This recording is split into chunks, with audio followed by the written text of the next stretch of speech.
Elon Musk said this about being woke. You have talked about this Yeah. woke mind virus Yes. in really apocalyptic terms. Yeah. You should explain why you don't think it's hyperbole to say things like it's pushing civilization towards suicide. First of all, what is the woke mind virus? And if we don't deal with this, nothing else can get done. Tell me why you think that. I think we need to be very cautious about anything that is anti-meritocratic, and anything that is that results in the suppression of free speech. So, those are two of the aspects of the woke mind virus that I think are very dangerous. Is that it's often anti-meritocratic. You can't question things. Even the questioning is bad. Now, he caught a lot of flack for saying this, and the implication is that, maybe the woke or people far on the left are less logical or less rational than people on the right. And that isn't true in terms of just simple brain structure. But here's the difference. When people on the right are illogical, it's a weakness of theirs and it's inconsistent with their highest ideals. Their own philosophy contradicts that. Whereas on the left, the reason why it's important to understand woke as a mind virus is it is a set of ideas that inherently limit and destroy your ability to think critically. That may sound like I'm presenting a criticism there.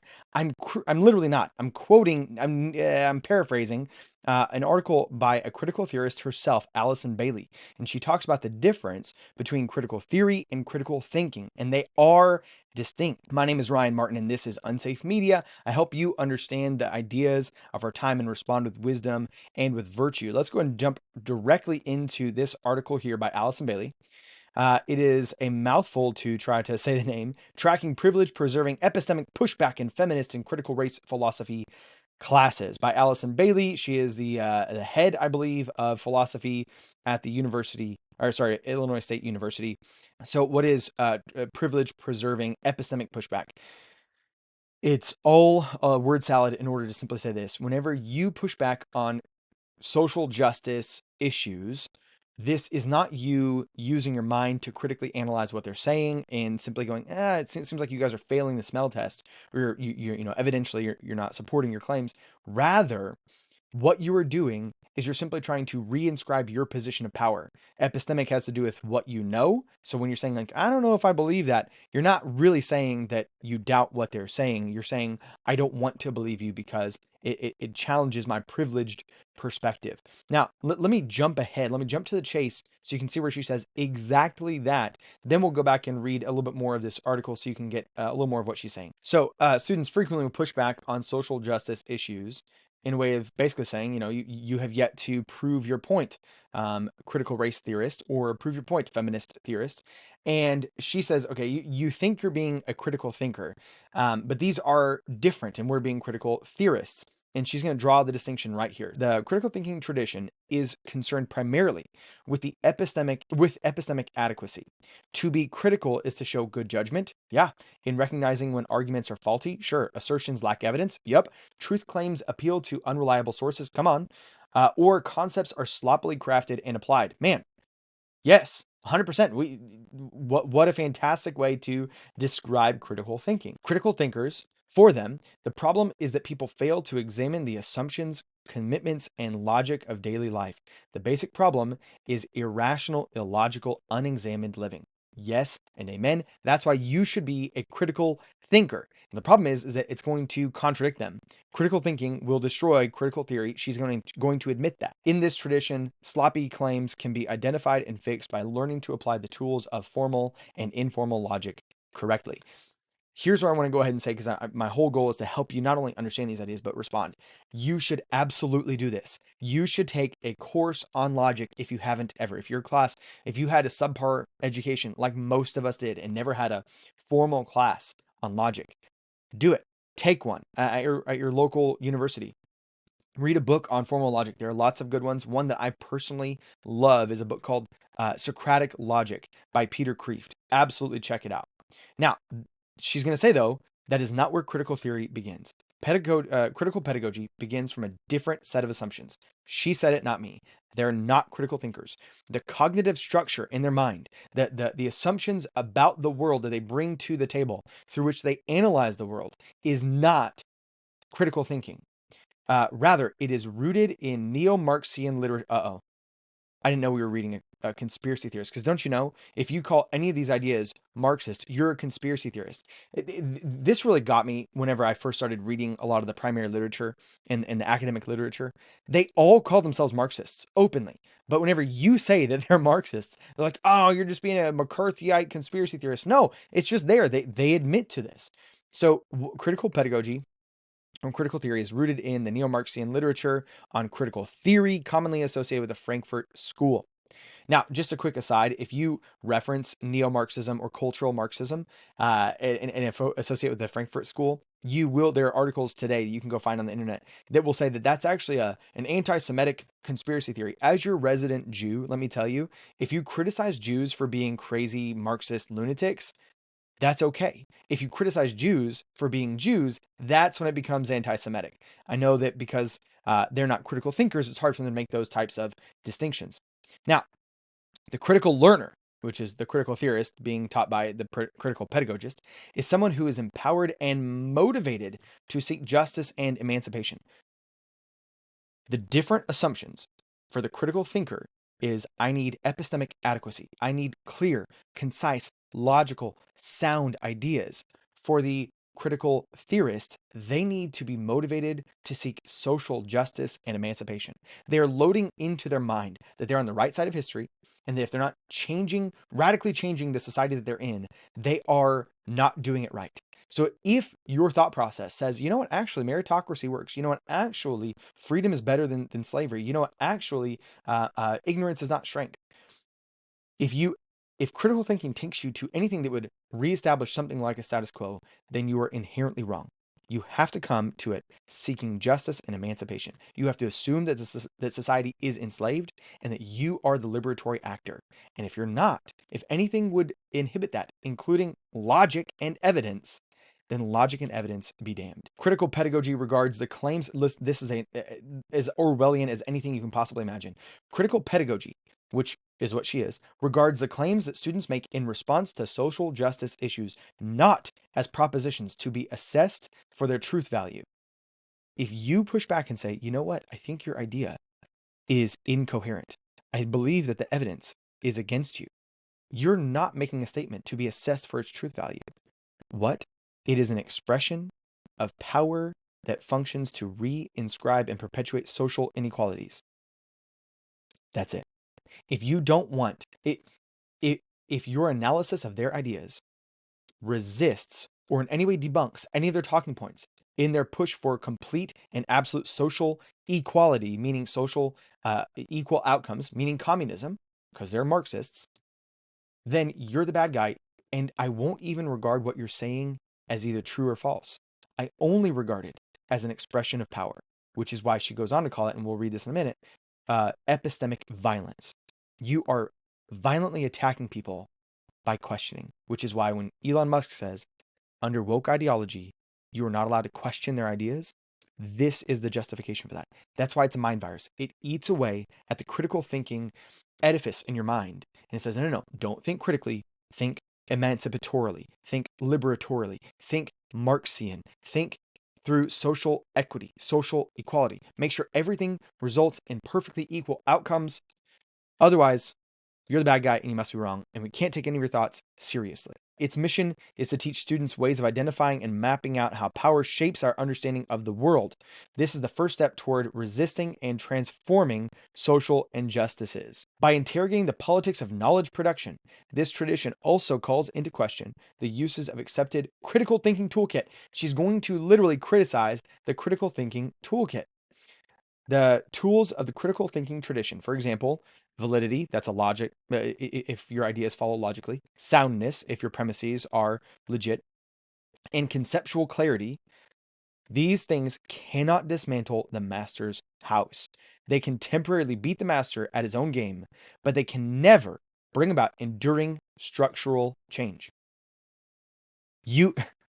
She's saying to quit being a critical thinker because it will not result in an overhaul of the existing society. They fail because the critical thinker's toolkit is commonly invoked in particular settings to reassert power. Now, she says this comes from Marxism. If we come over here, this is a paper written in 1968 by Markovich, who's a prominent Marxist. I won't even try to say his first name because I know I will butcher it. And he's talking about Marx's view of science, his view of scientific thought. And to summarize kind of his view of science, Marx's in particular, it says the essential theoretical and methodological novelty of Marx's conception of science is constituted by the following features. Okay, number 2 is particularly germane to our point. According to Marx, science should be primarily concerned not with the description of details, not the like, what does the evidence imply, or the explanation of isolated phenomena, but with the study of whole structures of social situations. Okay, if you're not including the social situation of somebody saying a thing, then you're not so whenever Karen says something that the activist doesn't like, well, you go, well, but she's a rich white lady, therefore she's wrong. We can ignore what she's saying. She's just reinscribing her power. We're not going to take her claims as something to be assessed for its truth value. We're simply going to reject it because of its social position. Skipping down, a true sense of history, which was Karl Marx's favorite area of science, implies a critical attitude. All right, this is where we get this idea of critical theory. Not only towards the rival theories, he's not simply criticizing other people's ideas, rather towards the examined society. If you're studying history, you must hate the country that you're studying. You're baking into the cake. Everything is bad. I'm good. It's not virtue signaling. It's virtue assuming. It's stolen virtue. Marx's dialectics, that's his methodology of studying history, essentially is a method of critique and revolutionary practice. If you are not engaging in revolutionary practice, you're not doing history and you're not doing science. He himself expressed this fundamental characteristic of his method by saying that dialectics aroused anger and horror at the bourgeoisie because it introduces a positive understanding of the existing states, the understanding of the negation of the bourgeoisie, and follow this, its necessary destruction. If you're not getting to what they call praxis, if you're not getting to revolutionary practice, then you are not doing science right. What must follow from such activistic assumptions is a new conception of the function of science, not to describe the way things are, right? Not to simply understand the world. Science does not only provide positive knowledge, but also develops a critical self-consciousness, right? It not only describes and explains the historical situation, but it evaluates it and shows a way out. If you're not doing revolutionary practice, you are simply reinscribing your position of power. So just to go back to her a little bit more, just so you get a little better sense of her overall thought process. First, she gives a couple examples of when students will push back against what she's saying. She gives an example of DeAndre. They began discussing this work by Claudia Card called "Rape is a Terrorist Institution." And DeAndre, he pipes up and he says, you know what? There's a study that shows that men are victims too. In fact, they make up over 40% of, I believe it's supposed to be physical rape and like actual rape, and a majority of intimate partner violence. And he says, you know, this idea that we should be framing this primarily as a sex issue, between men and women, and it's primarily a female issue. He says, I think the framing of that is incorrect. Now, then people speak up. It says, women in the class challenge his response by explaining why gender and race are important to the discussion. She never explains, like she cites his argument, she never cites their argument. So I don't know what they do, what they say to him. They offer more accurate statistics. Now, she actually cites here that this comes from Hoff 2014, which is this CDC study over here. I'm not familiar with the criticisms of that study, but she just says they offer more accurate statistics. She never explains what she has the chance to put a footnote in, right? We got a footnote for what he cites. What's the footnote for what they cite? She doesn't give it. And then they tell their stories, right? Because again, it's back to feelings. They tell their stories of how the ever-present threat of sexualized violence affects their daily movements. He doesn't give in. He says, yeah, but still, I think you're fundamentally misreading the situation, and therefore he's wrong. Right? He is protecting his privilege because he thinks they're wrong. They don't ever prove him wrong. And maybe he could be proven wrong. I don't know. The point is, they don't prove him wrong. And the fact that he doesn't immediately agree with them is proof that he is privilege protecting. The same thing happens with white Jennifer over here, a white philosophy major. She is criticizing the use of the N-word. And as she does so, she, in scare quotes, says the word.